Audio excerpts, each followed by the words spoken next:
नमस्कार मित्रांनो, स्वागत करतो मी तुमचं. आपण ब्रिज कोर्समध्ये इयत्ता 10वीचा इंग्रजी विषय याची एलो स्टेटमेंट 2 ॲक्टिव्हिटी 1 पण आपण ह्याला ॲक्टिव्हिटी 3 म्हणू, कारण की हा थर्ड व्हिडिओ, ही थर्ड ॲक्टिव्हिटी. पण एलो स्टेटमेंट पहिली जी ॲक्टिव्हिटी शिकली ती फर्स्ट ॲक्टिव्हिटी होती. तो एलो स्टेटमेंट 1 होतं. आता हे आपण शिकणार आहे एलओ स्टेटमेंट 2. ओके, काय काय शिकायचं याच्यात आपल्याला? समराइज अ स्टोरी, एक स्टोरी सांगितली जाईल, त्याची समरी लिहायची. समराइज करायचं म्हणजे त्याचा सारांश आपल्याला तिथे लिहायचा. कॉन्व्हर्सेशन पाहायचं, प्ले आहे, इन्फॉर्मेटिव्ह स्पीच ऑर डिबेट, या सगळ्यांची आपल्याला एक प्रकारे समरीज लिहायची. ओके, टीचर्स तुमच्यासाठी काय आहे बघा ह्याच्यामध्ये. Instruction for teachers and parents facilitators. Explain the students about summarising. Summarising म्हणजे सारांश कसा लिहायचा याच्याबद्दल विद्यार्थ्यांना समजावून सांगा. Facilitate them. फॅसिलिटेट म्हणजे काय असतं त्याचा अर्थ मी तुम्हाला सांगतो. फॅसिलिटेट म्हणजे काय तर सुलभ करणं, एकदम सोपं करून सांगणं. त्यांना ती गोष्ट सोपी करून सांगा. Give them useful ideas of summarising. त्यांना काही आयडियाज द्या तुम्ही समरायझिंगच्या. आपण एखादी समरी कशी लिहिणार याच्याबद्दल त्यांना तुम्ही सांगा. Explain them how to highlight the main points. महत्वाचे मुद्दे कसे आपण पॉइंट आउट करून ठेवायची. समरी लिहिताना teachers you can explain it much better. Okay, आता तुम्हाला ह्याच्यात काय करायचंय तर तुम्हाला ते पॉइंट्स जे ते हायलाइट करून द्यायचे त्यांना. Okay, use mother tongue if needed. जर मदर टंग गरजेची असेल तर त्याचा वापर करा. Otherwise tell them in English. Okay, now motivate the learner to summarise the speech. त्यांना स्पीच समराइज करण्यासाठी मोटिवेट करा तुम्ही. Okay, students, now what you have to do is here. Read through the original text to understand its overall meaning. त्याचा overall meaning तुम्हाला इथे समजून घ्यायचा आहे. Second, capture the main points of the text bye highlighting it. जो main point आहे टेक्स्टचा, त्या मेन पॉइंट्सला तुम्ही हायलाइट करा. आपण शक्यतो हायलाइटर वापरतो ह्या गोष्टींचं. ओके, तर ते मेन पॉइंट्स जे ते हायलाइट करून ठेवा. Note down important details. महत्वाच्या गोष्टी ह्या लिहून ठेवा, note down. Without the original text rewrite your original text नाही लिहायचं. Rewrite your notes in your word by linking together the points. ते जे पॉइंट्स तुम्ही हायलाइट केले किंवा लिहून ठेवलेले महत्वाचे, ते एकमेकांना जोडून तुम्ही ते एक अशी समरी तयार करायची. Use headings or sub heading properly. तुम्हाला त्या ठिकाणी हेडिंगचा वापर करायचा किंवा सब हेडिंग म्हणजे हेडिंग तुम्हाला तिथे वापरायचं आहे. Reread your summary to make sure that you have not lost the overall point of the original information. Original information जी होती त्याच्यामधले काही पॉइंट्स तुमचे राहिले नाही ना महत्वाचे, तर या गोष्टीची तुम्ही काळजी घ्यायची. आता लर्निंग ॲक्टिव्हिटीमध्ये तुमच्यासमोर एक स्पीच आहे. ते स्पीच मी तुम्हाला वाचून दाखवतो आणि ते स्पीच तुम्हाला समराइज करायचं आहे, म्हणजे त्याची समरी तुम्हाला लिहायचं आहे. Importance of education in the life of student. चला मी हे वाचून दाखवतो. ऑनरेबल चीफ मिनिस्टर, आपण कार्यक्रमात म्हणतो ऑनरेबल, आदरणीय chief guest sorry, honourable chief guest, headmaster of our school and my dear friends. माझ्या प्रिय मित्रांनो, I am going to speak on importance of education in our life. आपल्या आयुष्यामध्ये एज्युकेशनचं इम्पॉर्टन्स काय असतं हे मी तुमच्याशी बोलणार आहे.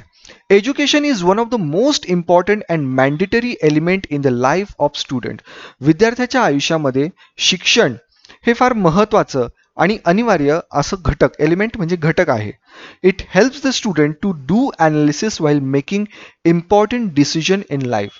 आयुष्याचे महत्त्वाचे निर्णय घेताना एज्युकेशन हा त्यांना मदत करतो, महत्त्वाचं असतं. Education is essential for a student because after being educated enough. Education हे महत्त्वाचं आहे for student because after being educated, कारण की एज्युकेटेड झाल्यानंतर म्हणजे गरजेपुरती एज्युकेटेड झाल्यानंतर a student will be able to select a good career option. त्याला भविष्यात काय करायचं आहे चांगलं करिअर हे ऑप्शन तो निवडू शकतो. So that they can succeed in life with the help of education. म्हणजे एज्युकेशनमुळे ते सक्सेसफुल भविष्यात होऊ शकता. अ good career provides the students financial freedom and support along with mental satisfaction. चांगलं करिअरमुळे काय होतं तुम्हाला फायनान्शियल सपोर्ट भेटतो, तुम्हाला फ्रीडम भेटतं आणि सपोर्ट पण भेटतो अलॉंग विथ मेंटल सॅटिस्फॅक्शन, म्हणजे मानसिक ताण पण आपल्याला राहत नाही, मनशांती असते आपल्याला. The education of the students help them in improving their communication skill. त्याच्यातनं काय होतं, तुमचं कम्युनिकेशन स्किल सुद्धा वाढत जातं. फॉर इन्स्टन्स, म्हणजे उदाहरणार्थ, देअर स्पीच, तुमचं बोलण्याची पद्धत, बॉडी लँग्वेज, वागण्याची पद्धत, and many other element present in the communication system. Communication सिस्टममध्ये इतर काही पण गोष्टी असतात, त्या सुद्धा तुमच्या इम्प्रूव्ह होता. Education helps the students in using the technology in a better way. टेक्नॉलॉजीचा चांगला कसा वापर करायचा हे एज्युकेशनमुळेच मुलांना कळतं. इन दिस इरा, ह्या काळामध्ये, of rapid technology development and transformation, इतक्या पटापट टेक्नॉलॉजी बदलते आणि त्यामुळे ह्या मुलांना ह्या गोष्टीमध्ये म्हणजे बदलत चाललंय, त्यामुळे या काळामध्ये टेक्नॉलॉजीचा वापर हे मुलं करू शकतात चांगल्या पद्धतीने.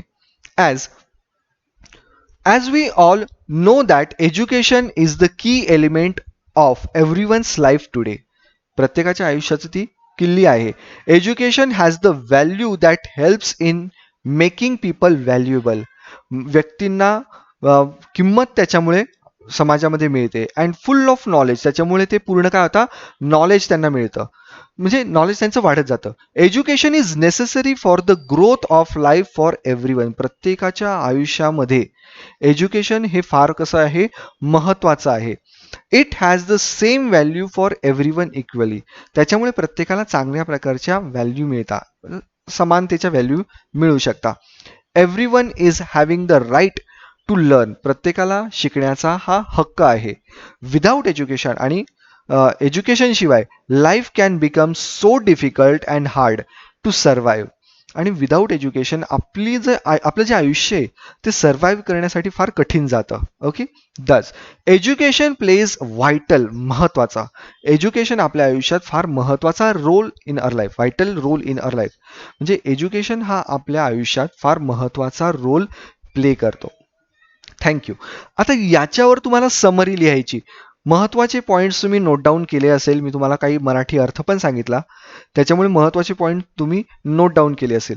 आता याच्यावर एक सॉल्ड ॲक्टिव्हिटी, आपण ती सॉल्ड ॲक्टिव्हिटी बघू.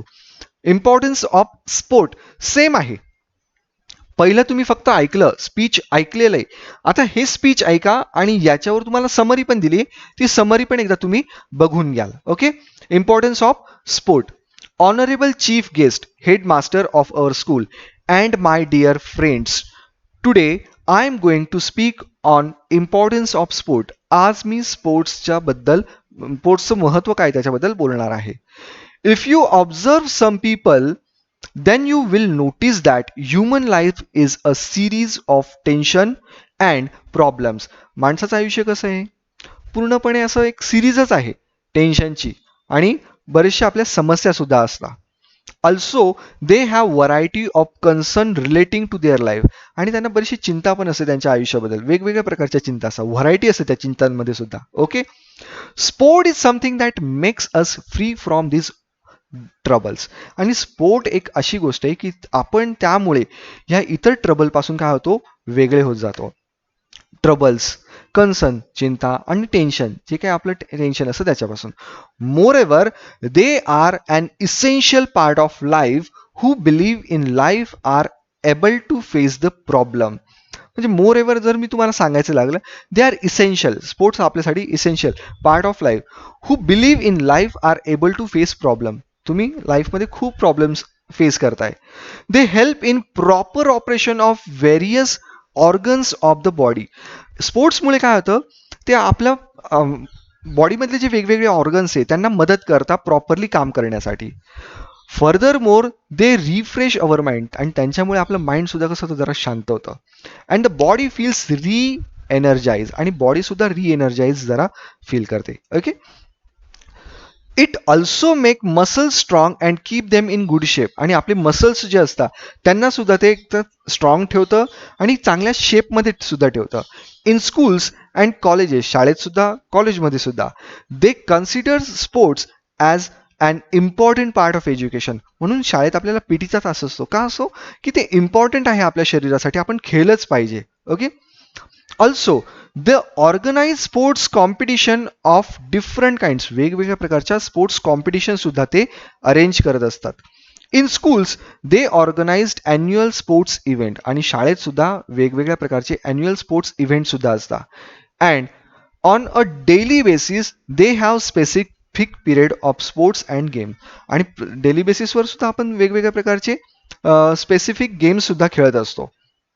In this period, teachers teach them the ways to play different sports and games, आणि याच काळामध्ये टीचर सुद्धा शिकवतात तुम्हाला, वेगवेगळ्या प्रकारचे गेम्स शिकवता, वेगवेगळ्या प्रकारचे खेळ शिकवतात तुम्हाला. Okay, sports help them to, in addition, sorry, these sports and games teach students new things, आणि याच स्पोर्ट्समुळे गेम्समुळे तुम्हाला नवीन गोष्टी शिकायला सुद्धा मिळतात. And they have a bond with them, आणि तुमचा त्याच्याशी काय असतो, एक प्रकारचा बॉन्ड असतो. In addition sports help them develop self confidence and courage, आणि त्याच्यामुळे तुमचं धाडस सुद्धा वाढतं, सेल्फ कॉन्फिडन्स, स्वतःवरचा विश्वास सुद्धा तुमचा वाढतो. Also they become active and Swift, आणि त्याच्यामुळे तुम्ही जरा ॲक्टिव्ह पण होता, स्विफ्ट पण होता, म्हणजे चपळ सुद्धा होता. And success fills them with motivation and एनग्रेस, आणि त्याचमुळे तुम्हाला मोटिवेशन सुद्धा भेटतं. इगरनेस शब्द आहे. In this way games are very important on our life, in our life पाहिजे होतं, म्हणून गेमचं आपल्या आयुष्यावर फार महत्व आहे. थँक्यू. आता याच्याबद्दल समरी लिहून दिली त्यांनी, आपण समरी बघू काय दिलेली आहे. स्पोर्ट्स ही ह्या पद्धतीने, याच्या अगोदरचं जे स्पीच वाचलं मी, त्याच्यावर तुम्ही समरी लिहायची. Okay, sports are very important in our life. It makes us healthy and fit. It keeps away any disease and ailments. We can also choose sport as our career. स्पोर्ट्सला आपण career सुद्धा निवडू शकतो. It makes us tension free. It helps to develop our confidence. It makes our muscles strong. Sports makes our life happy. एकदम छोट्या शब्दांमध्ये, म्हणजे 3 ओळीमध्येच पूर्ण समरी, म्हणजे पूर्ण स्पीचची समरी फक्त 3 ओळीमध्ये त्यांनी आपल्याला लिहून दिली. ओके, याच प्रकारे वरचं जो स्पीच होतं ते तुम्ही 2-3 वेळा ऐका आणि त्याच्यावर एक समरी लिहिण्याचा प्रयत्न करा. Got it. प्रॅक्टिस म्हणून तुम्हाला काय करावं लागणार आहे बघा. Write speech on given topics and summarise it. एक स्पीच तुम्हाला आहे बघा, कोणते स्पीच आहे, आणि त्याची समरी पण लिहायची. पहिले स्पीच लिहायचं मोठं पूर्ण सगळे पॉईंट्स घेऊ, आणि इम्पॉर्टंट पॉईंट्स जॉट डाऊन करायचे बाजूला, आणि त्याच्यावर समरी लिहायची. Okay, my favourite sport person. Nature is the best teacher, हा दुसरा मुद्दा आहे. सेव्ह वॉटर सेव्ह अर्थ, आणि हा तिसरा पॉईंट आहे. या 3 पॉईंटवर मी तर सांगेल 3 पॉईंट पैकी एकावर लिहायचं आहे, पण मी म्हणेल की तिन्ही पॉईंट्सवर तुम्ही काय करा, एक समरी काय म्हणतो आपण त्याला, एक आपण स्पीच लिहू, आणि त्याच्यावर तुम्ही छोटीशी त्याची नंतर समराईज करून घ्या त्याला. ओके, एक्सटेन्शन ॲक्टिव्हिटी काय करू शकतो आपण अजून. Collect various speeches from internet and summarise it. वेगवेगळ्या प्रकारचे स्पीचेस तुम्ही इंटरनेटवरनं बघा किंवा ऐका. यूट्यूब तुम्हाला एक सोपं माध्यम आहे त्यासाठी. यूट्यूबवरनं वेगवेगळ्या प्रकारचे स्पीच ऐका, आणि त्याच स्पीचची थोडक्यात तुम्ही समरी लिहून घ्या. ओके, इव्हॅल्युएशन काय झालं मग आपलं. Write a speech on how to achieve success in life and summarise it. How to achieve success in life हे आपण शिकलो, आणि त्याची समरी कशी लिहायची हे पण आपण शिकलो. ओके, दीक्षा ॲडचा हा QR कोड, म्हणजे एक त्यांनी व्हिडिओ लिंक दिलेली आहे, ज्याच्यावर तुम्ही क्लिक नाही करू शकत, ही तुम्हाला टाईप करावी लागेल ॲक्च्युली, आणि QR कोड इथे दिलेला नाही त्यांनी. My take away today I learn. काय शिकलो मित्रांनो आज आपण. Student learn to summarise the informative speech. आपण इन्फॉर्मेटिव्ह स्पीच कसं दिलं जातं हेच आपण या ठिकाणी शिकलेलो आहोत. समजतंय तुम्हाला. Thanks for watching my video.